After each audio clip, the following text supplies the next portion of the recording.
Class 10th का पहला part जो है संसाधन एवं उपयोग, उसका ऑब्जेक्टिव क्वेश्चन करने वाले हैं। पहला क्वेश्चन है कि कोयला किस प्रकार का संसाधन है। तो किस प्रकार का संसाधन है, तो अनवीकरण संसाधन है। किस प्रकार संसाधन है, तो अनवीकरण संसाधन है। अनवीकरण संसाधन के अंतर्गत कोयला, पेट्रोलियम, प्राकृतिक गैस आते हैं। ठीक है। सौर ऊर्जा कौन सा संसाधन है। सेकंड जो क्वेश्चन है कि सौर ऊर्जा कौन सा संसाधन है, तो नवीकरण संसाधन है। नवीकरण संसाधन के अंतर्गत सौर ऊर्जा, पवन ऊर्जा, जल विद्युत, भूतापीय ऊर्जा आते हैं। नेक्स्ट जो क्वेश्चन है कि तटरेखा से कितने किलोमीटर क्षेत्र की सीमा अपवर्तक आर्थिक क्षेत्र कहलाती है, तो 200 किलोमीटर की सीमा। डाकुओं की अर्थव्यवस्था का संबंध किससे है, तो संसाधनों के विदोहन से। किससे है, तो संसाधनों के विदोहन से है। समुद्री क्षेत्र में राजनीतिक सीमा के कितने किलोमीटर का अंदर का क्षेत्र राष्ट्रीय संपदा निहित है, तो 19.2 किलोमीटर। 19.2 किलोमीटर। नेक्स्ट जो क्वेश्चन है कि पेट्रोलियम किस प्रकार का संसाधन है। तो अभी हम ऊपर बात किए कि पेट्रोलियम हो या प्राकृतिक गैस हो या कोयला हो, ये अनवीकरण संसाधन होते हैं। क्या होते हैं, अनवीकरण संसाधन होते हैं। भारत में सर्वाधिक उपजाऊ मिट्टी कौन सी है, तो जलोढ़ मिट्टी है। कौन सी है, तो जलोढ़ मिट्टी है। देखिए, जलोढ़ मिट्टी से बहुत सारे क्लास 10th में क्वेश्चन पूछे जाते हैं। जलोढ़ मिट्टी कितने प्रकार की होती है, तो 2 प्रकार की होती है, खादर और बांगर। नई जलोढ़ मिट्टी को खादर कहते हैं और पुरानी जलोढ़ मिट्टी को बांगर कहते हैं।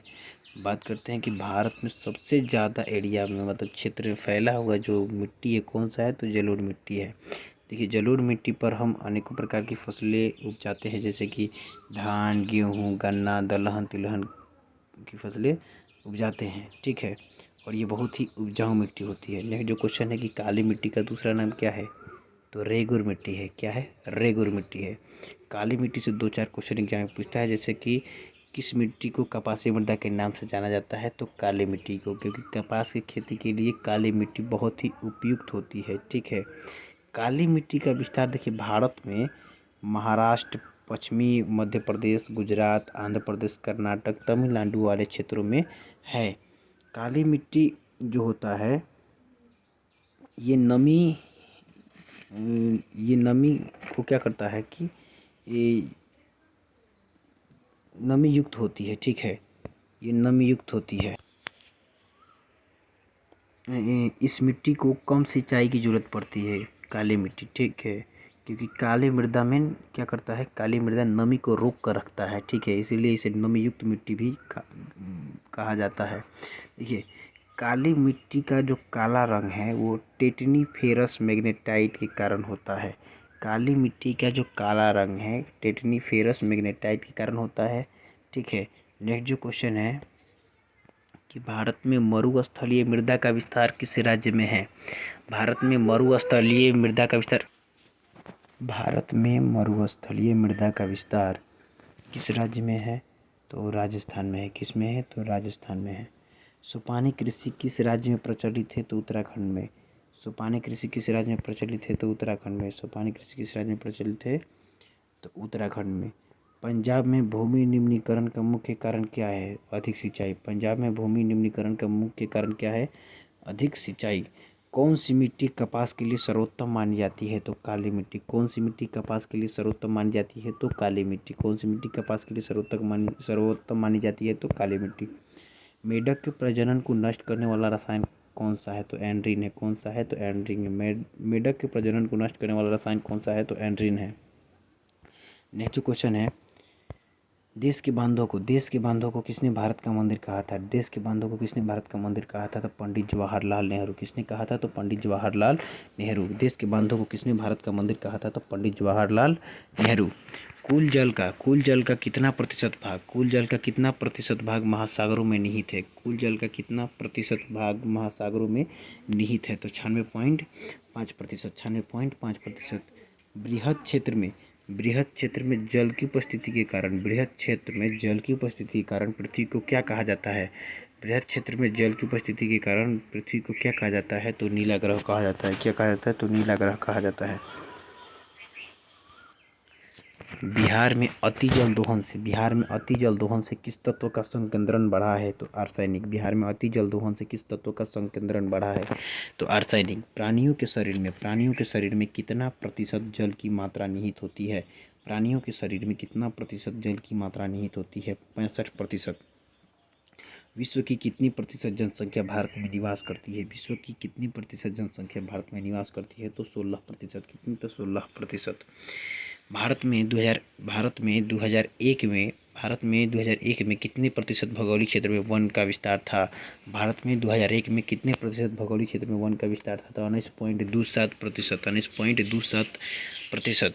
बिहार में कितने प्रतिशत भौगोलिक क्षेत्र में वन का फैलाव है? बिहार में कितने प्रतिशत भौगोलिक क्षेत्र में वन का फैलाव है? तो 7%। 7.1% होता है, तो 7%। ठीक है।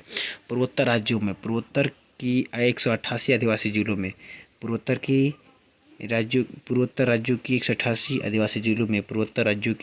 188 आदिवासी जिलों में देश के कुल क्षेत्र का कितना प्रतिशत वन है? देश के कुल क्षेत्र का कितना प्रतिशत वन है? तो 60.11%। 60.11%। नेक्स्ट जो क्वेश्चन है, भारत के किस राज्य में वन का विस्तार सबसे अधिक है? भारत के किस राज्य में वन का विस्तार सबसे अधिक है? तो मध्य प्रदेश। किस राज्य में है? तो मध्य प्रदेश। वन संरक्षण एवं प्रबंधन की दृष्टि से वनों को कितने भागों में वर्गीकृत किया गया है? वन संरक्षण एवं प्रबंधन की दृष्टि से वनों को कितने भागों में वर्गीकृत किया गया है? तो 3 वर्गों में। कितने भागों में? तो 3 वर्गों में। 1951 से 1980 तक लगभग कितना वर्ग किलोमीटर वन क्षेत्र 1951 से 1980 तक लगभग कितना वर्ग किलोमीटर वन क्षेत्र कृषि भूमि में परिवर्तित हुआ है? तो 26,200 वर्ग किलोमीटर। 26,200 वर्ग किलोमीटर। नेक्स्ट जो क्वेश्चन है, FAO के वानिकी रिपोर्ट के अनुसार 1948 में विश्व में कितने हेक्टेयर भूमि पर वन का विस्तार था? तो कितने हेक्टेयर? तो 4 अरब हेक्टेयर। भारत का राष्ट्रीय पक्षी क्या है? तो मयूर है, मोर है। ठीक है। चरक का संबंध किस देश से है? तो भारत से है। टेक्सोल का उपयोग किस में होता है? तो कैंसर में। टेक्सोल का उपयोग किस में होता है? तो कैंसर में। विश्व पर्यावरण दिवस कब मनाया जाता है? तो 5 जून। विश्व पर्यावरण दिवस कब मनाया जाता है? तो 5 जून। संविधान की धारा 21 का संबंध किससे है? तो वन्य जीव तथा प्राकृतिक संसाधनों के संरक्षण से। संविधान की धारा 21 का संबंध किससे है? तो वन्य जीव तथा प्राकृतिक संसाधनों के संरक्षण से। प्राकृतिक संसाधनों के संरक्षण हेतु 1968 में कौन सा कन्वेंशन हुआ था? तो अफ्रीकी कन्वेंशन। कौन सा कन्वेंशन हुआ था? तो अफ्रीकी कन्वेंशन। नेक्स्ट जो क्वेश्चन है, भारत का सबसे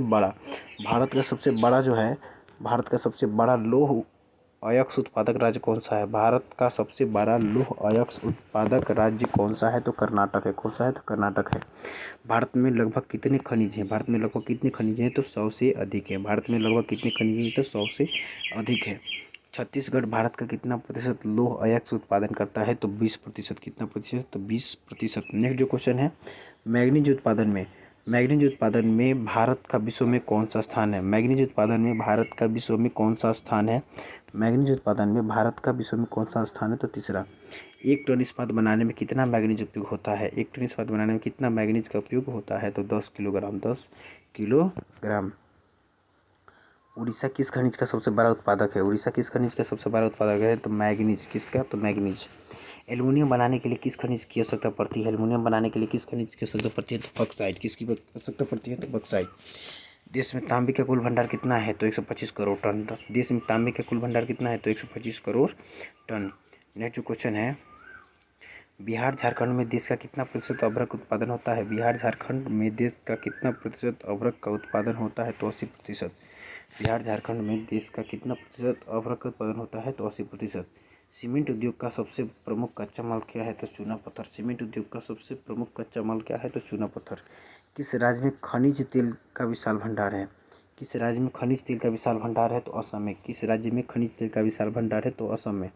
नेक्स्ट जो क्वेश्चन है कि भारत में किस स्थान पर पहला परमाणु ऊर्जा स्टेशन स्थापित किया गया था? तो तारापुर। भारत में किस स्थान पर पहला परमाणु ऊर्जा स्टेशन स्थापित किया गया था? तो तारापुर। इनमें से कौन सी प्राथमिक ऊर्जा का उदाहरण नहीं है? कौन? तो विद्युत। कौन नहीं है? तो विद्युत। ठीक है। गोंडवाना समूह के कोयले का निर्माण गोंडवाना समूह के कोयले का निर्माण कब हुआ था? तो 20 करोड़ वर्ष पहले। 20 करोड़ वर्ष पहले। नेक्स्ट जो क्वेश्चन है, भारत में कोयले का सर्वप्रमुख उत्पादक राज्य कौन है? भारत में कोयले का सर्वप्रमुख उत्पादक राज्य कौन है? तो झारखंड है। कौन है? तो झारखंड है। झारखंड का झरिया कोयला उत्पादन के लिए प्रसिद्ध है। सर्वोत्तम कोयले का प्रकार कौन सा होता है? तो एंथ्रासाइट। कोयले का सर्वोत्तम कोयले का प्रकार कौन सा है? तो एंथ्रासाइट। कोयले भारत में कितने प्रकार के कोयले पाए जाते हैं? तो 4 प्रकार के, एंथ्रासाइट, बिटुमिनस, लिग्नाइट और पीट। ठीक है। नेक्स्ट जो क्वेश्चन है, मुंबई हाई क्यों प्रसिद्ध है? तो खनिज तेल है। तो मुंबई हाई क्यों प्रसिद्ध है? तो खनिज तेल हेतु। भारत का प्रथम तेल शोधक कारखाना कहाँ स्थापित किया गया था? तो डिगबोई। प्राकृतिक गैस किस खनिज के साथ पाया जाता है? तो पेट्रोलियम। प्राकृतिक गैस किस खनिज के साथ पाया जाता है? तो पेट्रोलियम। भाखरा नागल परियोजना किस नदी पर स्थित है? तो सतलुज। भाखरा नागल परियोजना किस नदी पर स्थित है? तो सतलुज। दक्षिण भारत की सबसे बड़ी नदी घाटी परियोजना कौन सी है? दक्षिण भारत की सबसे बड़ी नदी घाटी परियोजना कौन सी है? तो तुंगभद्रा। ठीक है। उसके बाद में यूरेनियम का प्रमुख उत्पादक स्थल कौन सा है? तो जादूगोरा। यूरेनियम का प्रमुख उत्पादक स्थल कौन सा है? तो जादूगोरा। कौन सा है? तो जादूगोरा। नेक्स्ट क्वेश्चन है कि एशिया का सबसे बड़ा परमाणु विद्युत घर कौन सा है? तो तारापुर। एशिया का सबसे बड़ा परमाणु विद्युत घर कौन सा है? तो तारापुर। भारत के किस राज्य में सौर ऊर्जा के विकास की सर्वाधिक संभावना है? राजस्थान। भारत के किस राज्य में सौर ऊर्जा के विकास की सर्वाधिक संभावना है? तो राजस्थान। ज्वारीय एवं तरंग ऊर्जा उत्पादन हेतु अनुकूल परिस्थितियाँ कहाँ पाई जाती है? ज्वारीय एवं तरंग ऊर्जा उत्पादन हेतु अनुकूल परिस्थितियाँ कहाँ पाई जाती है? तो खंभात की खाड़ी। प्रायद्वीपीय भारत की नदी घाटियों में कौन सी मिट्टी मिलती है? प्रायद्वीपीय भारत की नदी घाटी में कौन सी मिट्टी मिलती है? तो जलोढ़ मिट्टी। प्रायद्वीपीय भारत की नदी घाटियों में कौन सी मिट्टी मिलती है? तो जलोढ़ मिट्टी। प्रायद्वीपीय भारत की नदी घाटियों में कौन सी मिट्टी मिलती है? तो जलोढ़ मिट्टी। नेक्स्ट क्वेश्चन जो है हम अगले